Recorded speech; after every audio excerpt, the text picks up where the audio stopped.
आपका स्वागत है। तो वहीं प्रयागराज से खबर सामने आ रही है, जो इलाहाबाद हाई कोर्ट परिसर में चैंबर्स का उद्घाटन, 680 करोड़ से बने मल्टीप्लेक्स, पार्किंग और चैंबर्स। सीजेआई बीआर गवई ने की सराहना, ये बहुत बड़ी मिसाल कायम की गई। सीजेआई ने कहा, साथ ही दुनिया में ऐसी आधुनिक तकनीकी से निर्मित बिल्डिंग नहीं। चीफ जस्टिस ने की सीएम योगी की तारीफ, साथ ही योगी जी को पावरफुल ही है। सीजेआई ने कहा, साथ ही मेघवाल जी ने कहा, योगी जी ताकतवर सीएम है। कहना चाहूंगा कि योगी जी तो पावरफुल है ही। तो वहीं आपको बताते चले, प्रयागराज से खबर सामने आ रही है, 680 करोड़ से बड़े मल्टीप्लेक्स पार्किंग, योगी जी तो पावरफुल है ही, सीजेआई ने कहा। साथ ही मेघवाल जी ने कहा, योगी जी है पावरफुल। मेघवाल जी ने कहा कि योगी जी इस देश के सबसे पावरफुल और कर्मठ मुख्यमंत्री है। मैं कहना चाहूंगा कि इलाहाबाद की भूमि पावरफुल लोगों की है। योगी जी तो पावरफुल है ही, मगर हमारे मित्र जो विक्रमनाथ जी है, वो आज के भारत के जो सबसे मजबूत और पावरफुल जज है।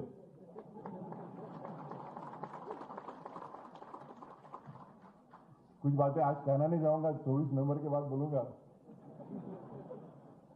उन्होंने कहा कि मैंने सर्वोच्च न्यायालय का न्यायपति मुख्य न्यायाधीश होने के बाद उन्होंने तुरंत निमंत्रण दिया और मैंने तुरंत स्वीकारा। 1-1.5 साल के पहले बॉम्बे में एक फंक्शन हुआ था, विनीत भाई भी थे, मुरारी भैया भी थे। तो उन्होंने उस समय कहा था कि मैं जो भी कहूंगा सच कहूंगा और सच के सिवा कुछ कहूंगा नहीं। पर आज उन्होंने सच नहीं बोला। मैं चीफ जस्टिस ऑफ इंडिया होने के पहले ही उन्होंने बोला था कि आप 14 तारीख को शपथ लेंगे, उसके बाद में पहला ऑफिशियल प्रोग्राम आपको प्रयागराज में मेरे हाईकोर्ट की जो बिल्डिंग नहीं बन रही उसके उद्घाटन के लिए आना पड़ेगा। और नहीं बोलने की मुझमें हिम्मत नहीं थी। 30 तारीख के पहले कॉलेजियम कराना था। मुख्य न्यायमूर्ति जी को और यहाँ के सभी माननीय न्यायमूर्तियों को, बार एसोसिएशन और एडवोकेट एसोसिएशन के सभी पदाधिकारियों को हृदय से इस अवसर पर बधाई देता हूं। ये अपने आप में कैसा इंफ्रास्ट्रक्चर होना चाहिए,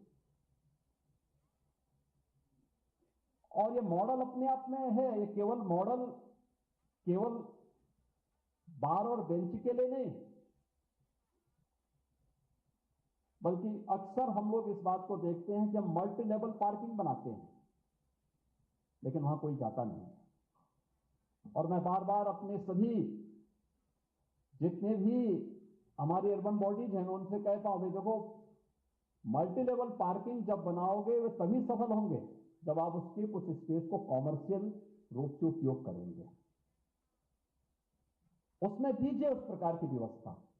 आयोजन इतने बड़े स्तर पर हो सकता है, सभी लोग मिल करके एक साथ बाबा साहब भीमराव अंबेडकर के द्वारा बनाए गए संविधान की भावनाओं के अनुरूप अपनी अपनी जिम्मेदारियों का निर्वहन कर पाएंगे तो परिणाम लाए जा सकते हैं। उस परिणाम को उस अवसर पर लाने में सफलता प्राप्त हुई थी। और मैं इस बात के लिए आपको आश्वस्त करता हूं कि अब ये मल्टी लेवल पार्किंग और अधिवक्ताओं के जो बेहतरीन चैम्बर बने हैं, इस समय सारी जिम्मेदारी तो अब यहाँ पे माननीय उच्च न्यायालय और यहाँ के जितने भी एसोसिएशन है सब मिलकर के करेंगे। लेकिन इसका एक्सटेंशन जो होगा, उस एक्सटेंशन के लिए जो भी धनराशि लगेगी उसके लिए भी हम धनराशि बहुत शीघ्र उपलब्ध करवाने जा रहे हैं, जिससे न्याय की इस भूमि में, ज्ञान की इस भूमि में और धर्म की इस धरा में हम और भी बेहतर कर पाएंगे, जिससे उत्तर प्रदेश के वादकारी को समयबद्ध तरीके से न्याय प्राप्त हो सके।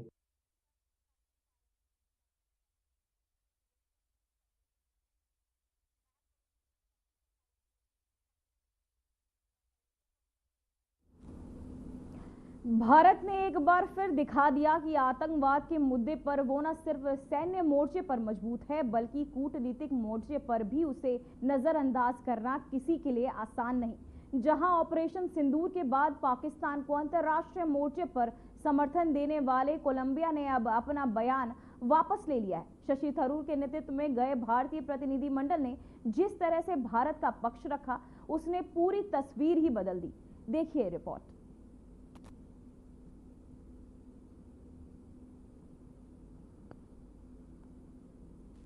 सुरक्षा बलों ने ऑपरेशन सिंदूर लॉन्च किया। इस ऑपरेशन में पाकिस्तान में मौजूद आतंकी ठिकानों को नेस्तनाबूद किया गया। ये सिर्फ एक सैन्य कार्रवाई नहीं थी बल्कि भारत का आतंक के खिलाफ निर्णायक रुख था। ऑपरेशन सिंदूर ने साफ कर दिया कि भारत अपनी सीमाओं की सुरक्षा को लेकर कोई समझौता नहीं करेगा, लेकिन युद्ध के मैदान से कहीं ज्यादा जरूरी थी लड़ाई कूटनीति के मोर्चे पर, जहां कुछ देश अब भी पाकिस्तान के आतंकी चेहरे पर नकाब चढ़ाने की कोशिश में लगे हैं। ऐसा ही एक बयान आया कोलंबिया से। पहलगाम हमले के बाद कोलंबिया ने पाकिस्तान के प्रति सहानुभूति जताते हुए आतंकवादियों की मौत पर संवेदना जाहिर की। ये भारत के लिए एक झटका था, लेकिन ऑपरेशन सिंदूर पर भारत की ओर से शशि थरूर के नेतृत्व में भेजे गए डेलीगेशन को बड़ी सफलता मिली है। कोलंबिया ने ऑपरेशन सिंदूर के दौरान पाकिस्तान में मारे गए आतंकियों पर संवेदना जताई थी और उसने अब आधिकारिक तौर पर अपना बयान वापस ले लिया है। डेलीगेशन को लीड कर रहे शशि थरूर ने चिंता जताते हुए कहा था कि हम यानी भारत कोलंबिया सरकार की प्रतिक्रिया से थोड़ा निराश है। भारत की डेलीगेशन से मुलाकात के बाद कोलंबिया के उप विदेश मंत्री योलांडा विलाविसेनियो ने कहा कि हमें पूरा विश्वास है कि आज हमें जो स्पष्टीकरण मिला है, कश्मीर में जो कुछ हुआ उसके बारे में अब हमारे पास जो विस्तृत जानकारी है उसके आधार पर हम बातचीत जारी रख सकते हैं। कोलंबिया की तरफ से अपने पहले का बयान वापस लेने पर कांग्रेस सांसद शशि थरूर ने कहा कि कोलंबिया के उप विदेश मंत्री ने बहुत विनम्रता से बताया कि उन्होंने ये वक्तव्य वापस ले लिया है जिस पर हमने चिंता व्यक्त की थी और वे इस मामले पर हमारी स्थिति को पूरी तरह समझते हैं, जो कि हमारे लिए बहुत मूल्यवान है। बता दें कि भारतीय सांसदों का सर्वदलीय प्रतिनिधिमंडल 22 अप्रैल को हुए पहलगाम हमले के बाद आतंकवाद के खिलाफ लड़ाई के प्रति भारत के रुख से अवगत कराने के लिए विभिन्न देशों की यात्रा कर रहा है। थरूर सीमा पार से होने वाले आतंकवादी गतिविधियों के लिए पाकिस्तान के समर्थन और आतंकवाद के प्रति भारत के कतई बर्दाश्त नहीं करने के दृष्टिकोण से अवगत कराने के लिए कोलंबिया की यात्रा पर गए प्रतिनिधि मंडल का नेतृत्व भी कर रही हैं। गुरुवार को कोलंबिया की राजधानी में एक प्रेस कॉन्फ्रेंस में थरूर ने आतंकवाद पर भारत के रुख पर विस्तार से प्रकाश डाला, ऑपरेशन सिंदूर के बारे में बात की और पहलगाम आतंकी हमले पर कोलंबिया की प्रतिक्रिया पर निराशा जताई। इसके जरिए भारत ने एक बार फिर साबित कर दिया है कि वह सिर्फ गोली से नहीं, बोली से भी आतंक का मुंहतोड़ जवाब देने के लिए तैयार है। ये सिर्फ एक बयान वापसी नहीं बल्कि पाकिस्तान के झूठ का पर्दाफाश है। तो अब साफ है कि भारत की सैन्य कार्रवाई से घबराया पाकिस्तान अब कूटनीतिक मंचों पर भी अलग थलग पड़ता हुआ नजर आ रहा है। ऑपरेशन सिंदूर पर कोलंबिया का रुख बदलना ये दिखाता है कि भारत की सच्चाई अब तथ्यों के साथ रखी जाती है तो दुनिया सुने बिना रह नहीं सकती। Bureau report RNTV।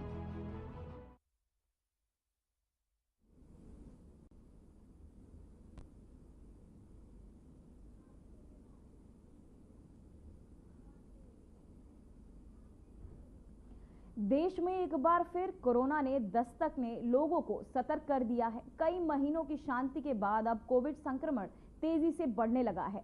एक्टिव केसों में 5 गुना उछाल देखा गया, जहां कुल एक्टिव मामले 2700 पार हो गए हैं और देश के कई राज्यों में हालात चिंताजनक हो रहे हैं। हालांकि स्वास्थ्य मंत्रालय का कहना है कि घबराने की जरूरत नहीं है, लेकिन सतर्कता बेहद जरूरी है।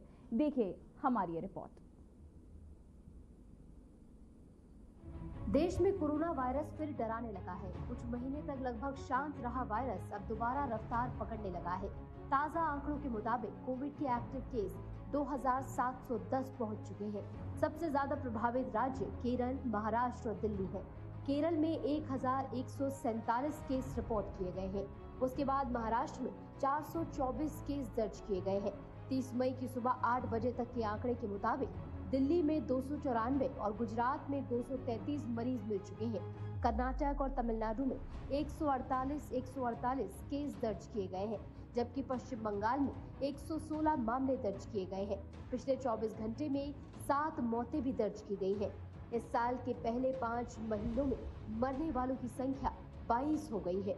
पिछले 24 घंटे में महाराष्ट्र में 2 मौतें हुई हैं, जबकि दिल्ली, गुजरात, कर्नाटक, पंजाब और तमिलनाडु में एक मौत रिकॉर्ड की गई है।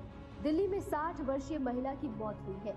राष्ट्रीय राजधानी में 24 घंटे में 77 मरीज मिल चुके हैं। उसके बाद केरल में 24 घंटे में 72 और महाराष्ट्र में 34 मरीज पाए गए हैं।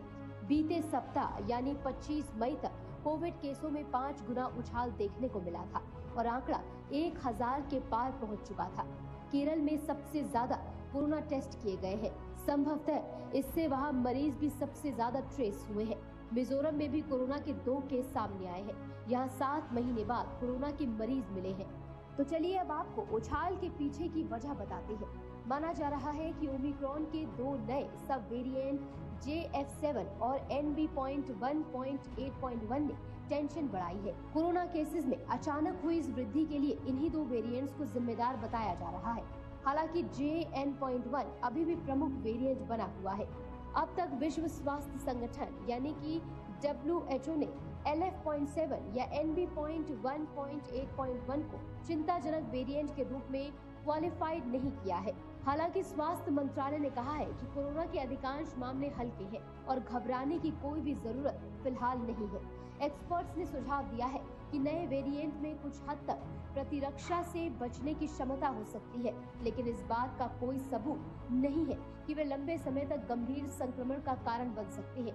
इसके लक्षण काफी हद तक सामान्य फ्लू जैसे ही हैं। कुछ लक्षणों में बुखार, नाक बहना, गले में खराश, सिर दर्द और थकावट शामिल है। कई राज्यों ने अस्पतालों को bed, oxygen cylinder, testing kit और वैक्सीन की उपलब्धता बनाए रखने के निर्देश दिए हैं। बुजुर्गों और पहले से बीमार लोगों को भीड़-भाड़ वाले इलाकों में जाते समय मास्क पहनने की सलाह दी जा रही है। कोरोना से बचाव के लिए सिर्फ मास्क और दूरी ही नहीं, शरीर की रोग प्रतिरोधक क्षमता यानी कि इम्यूनिटी को भी मजबूत रखना बेहद जरूरी है। इसके लिए कुछ आसान लेकिन असरदार उपायों को अपनाएं। हर दिन कम से कम 30 मिनट तक वॉक या योग करें। विटामिन सी युक्त फल जैसे कि संतरा, आंवला और नींबू को अपनी डाइट में शामिल करें।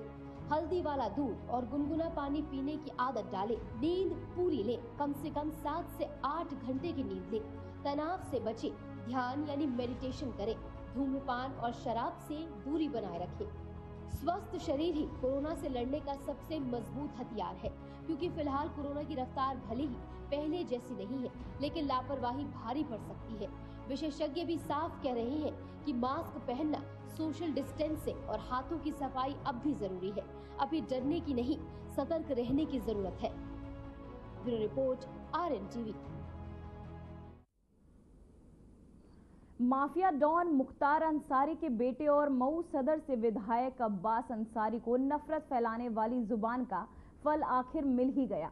2 साल की सजा। जहां अब्बास अंसारी को हेट स्पीच मामले में मऊ की MP MLA कोर्ट ने दोषी पाया है, उन्हें 2 साल की सजा और मंसूर अंसारी को 6 महीने की सजा मिली है। लेकिन रुकिए, इस फैसले में एक अजीब संयोग पैदा कर दिया है। विधायक की सीट जाएगी या नहीं, देखिए हमारी ये रिपोर्ट।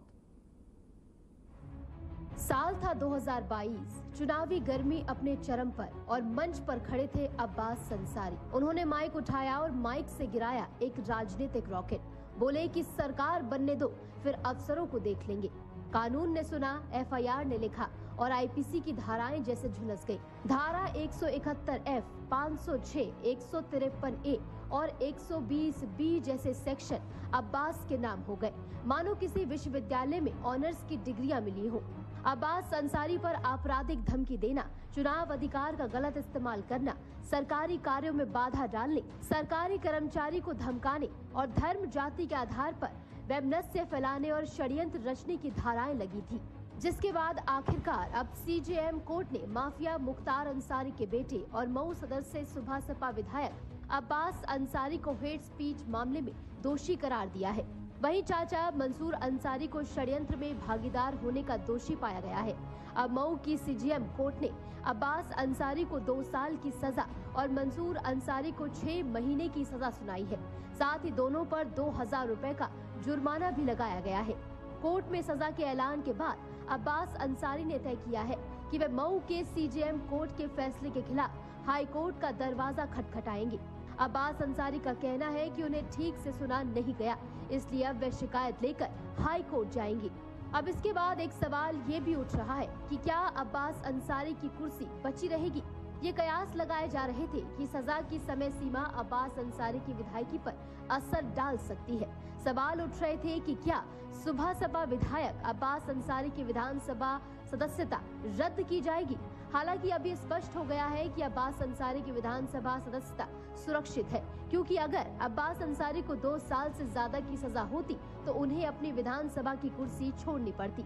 हालांकि मऊ की सीजेएम कोर्ट ने उन्हें ठीक 2 साल की सजा सुनाई है। Bureau report, RNTV। Hate speech मामले में दोषी करार दिए गए, साथ ही 2 साल की उन्हें सजा सुनाई गई। साथ ही मंसूर अंसारी को भी उनके साथ सजा दी गई। अब्बास अंसारी को कोर्ट से ये झटका लगा है। साथ ही आपको बताते चले उनकी हेट स्पीच के चलते ये झटका उन्हें लगा। अब फैसले को हाई कोर्ट में आपको बताते चले उन्हें सजा दी गई है। विधायक की सीट जाएगी या नहीं, जिसे लेकर अब बताते चले अब्बास अंसारी को कोर्ट से ये बड़ा झटका। अब फैसले को हाई कोर्ट में चुनौती दे रहे हैं। साथ ही विधायक की सीट पर भी बात बन गई है। अब्बास अंसारी को कोर्ट से झटका लग सकता है। साथ ही आपको बता दें अब विधायक की सीट पर बात आ गई है, जिसे लेकर आपको बताते चले अब जो हेट स्पीच दी उन्होंने उसको लेकर अब मामला कोर्ट तक पहुंच चुका है। अब फैसले को हाई कोर्ट में चुनौती देंगे। विधायक की सीट भी जा सकती है। अब्बास अंसारी को कोर्ट से झटका।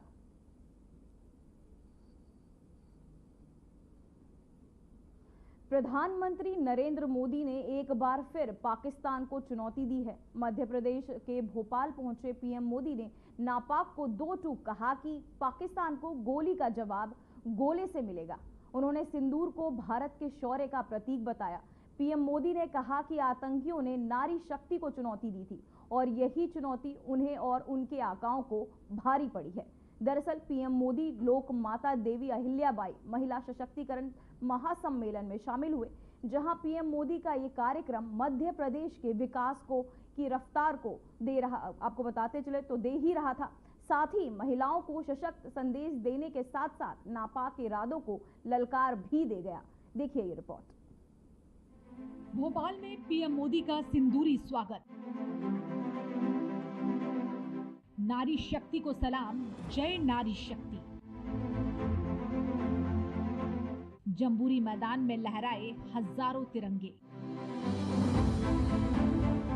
मध्य प्रदेश को सौगात ऑपरेशन सिंदूर की भी बात।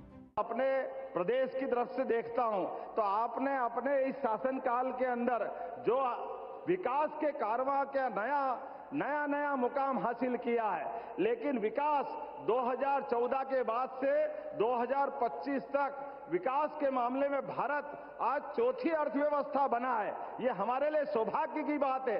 जोरदार अभिनंदन करें। जापान को पीछे छोड़ते हुए भारत कहां पहुंचा है, लेकिन सुरक्षा के लिए भी उतनी सतर्कता के साथ हमारी बहन बेटियों के सुहाग की तरफ, सिंदूर की तरफ कोई देखे तो सुरक्षा में भी सतर्कता रखते हुए जिस प्रकार से आपने आतंकवादियों और आतंकवादियों की सरकार को धूल चटाई, जोरदार अभिनंदन करें हमारे यशस्वी प्रधानमंत्री का।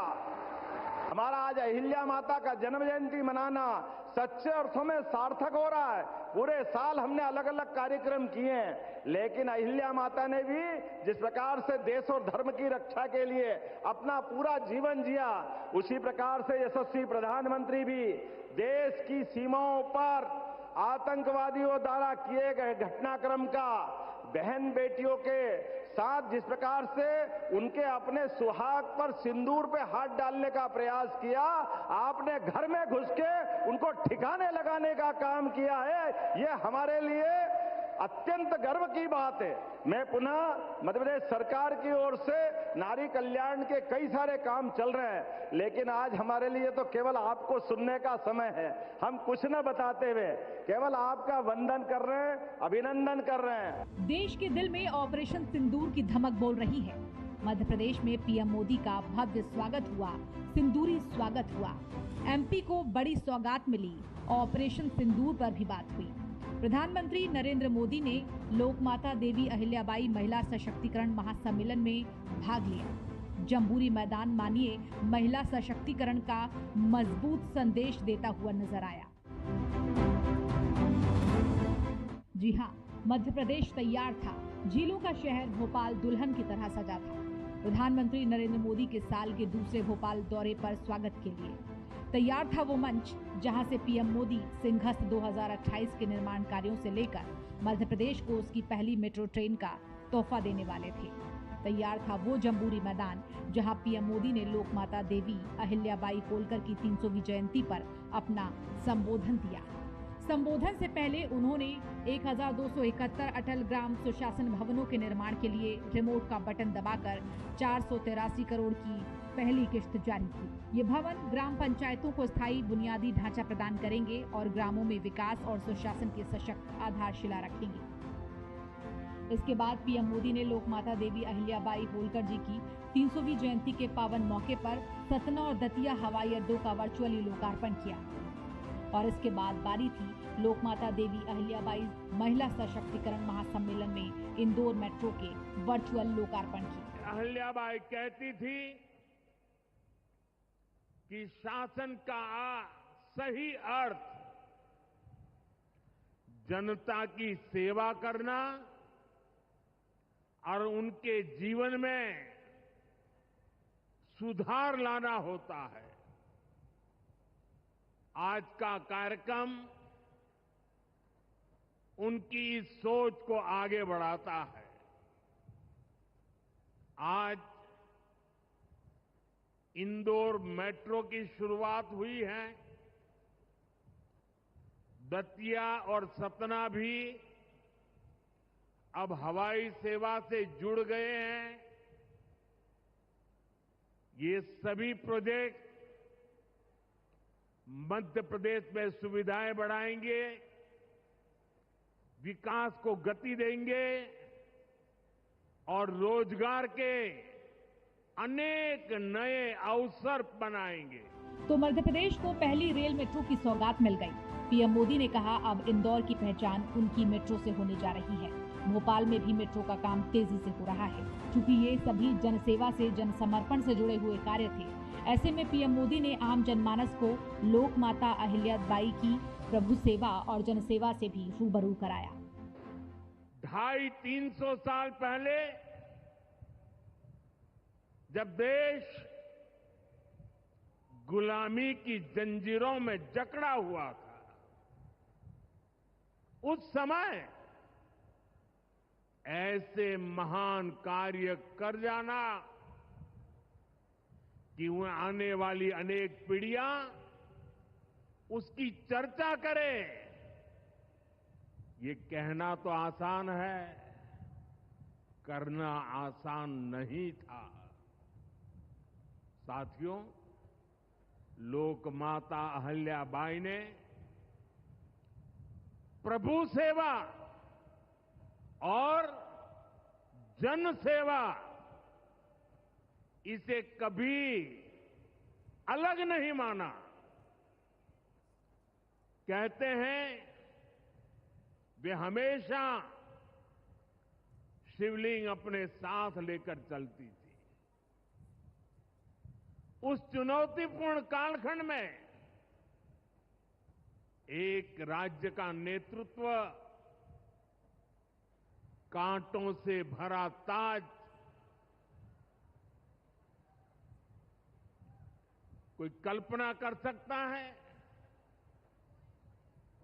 कांटों से भरा ताज पहनने जैसा वो काम, लेकिन लोक माता अहिल्याबाई ने अपने राज्य की समृद्धि को नई दिशा दी देवी अहल्या ने विश्व प्रसिद्ध माहेश्वरी साड़ी के लिए नए उद्योग लगाए और बहुत कम लोगों को पता होगा कि देवी अहल्या जी हुनर की पारखी थी और वो जूनागढ़ से, गुजरात में जूनागढ़ से कुछ परिवारों को माहेश्वर लाई और उनको साथ जोड़ करके आज से 250-300 साल पहले ये माहेश्वरी साड़ी का काम आगे बढ़ाया, जो आज भी अनेक परिवारों का वो गहना बन गया है और जिससे हमारे बुनकरों को बहुत फायदा हुआ। उस चुनौतीपूर्ण कालखंड में एक राज्य का नेतृत्व कांटों से भरा ताज, लेकिन लोकमाता अहिल्याबाई ने अपने पूरे राज्य की समृद्धि को एक नई दिशा दी। जम्बूरी मैदान में देवी अहिल्याबाई होलकर की 300वीं जन्म जयंती पर आयोजित महिला सशक्तिकरण महासम्मेलन को संबोधित करते हुए पीएम मोदी ने कहा, भारतीय संस्कृति और संस्कारों का देश है भारत और सिंदूर हमारी परंपरा में नारी शक्ति का प्रतीक है। राम भक्ति में रंगे हनुमान जी भी सिंदूर को ही धारण करते हैं। शक्ति पूजा में हम सिंदूर अर्पण करते हैं और अब यही सिंदूर हमारे भारत के शौर्य का प्रतीक बना है। साथियों, भारत संस्कृति और संस्कारों का देश है और सिंदूर ये हमारी परंपरा में नारी शक्ति का प्रतीक है। राम भक्ति में रंगे हनुमान जी भी सिंदूर को ही धारण किए हुए हैं। शक्ति पूजा में हम सिंदूर का अर्पण करते हैं और यही सिंदूर अब भारत के शौर्य का प्रतीक बना है। अब भारत का एक एक नागरिक कह रहा है, 140 करोड़ देशवासियों का बुलंद आवाज कह रहा है, अगर तुम गोली चलाओगे तो मान के चलो गोली का जवाब गोले से दिया जाएगा।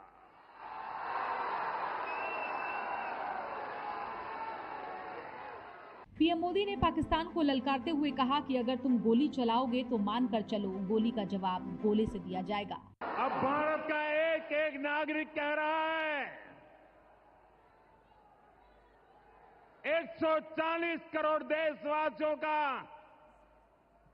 बुलंद आवाज कह रहा है, अगर तुम गोली चलाओगे तो मान के चलो गोली का जवाब गोले से दिया जाएगा।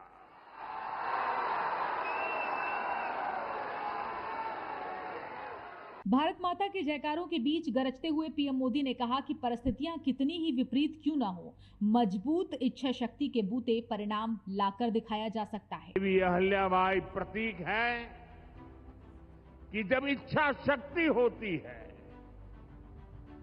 दृढ़ प्रतिज्ञा होती है, तो परिस्थितियां कितने ही विपरीत क्यों ना हो,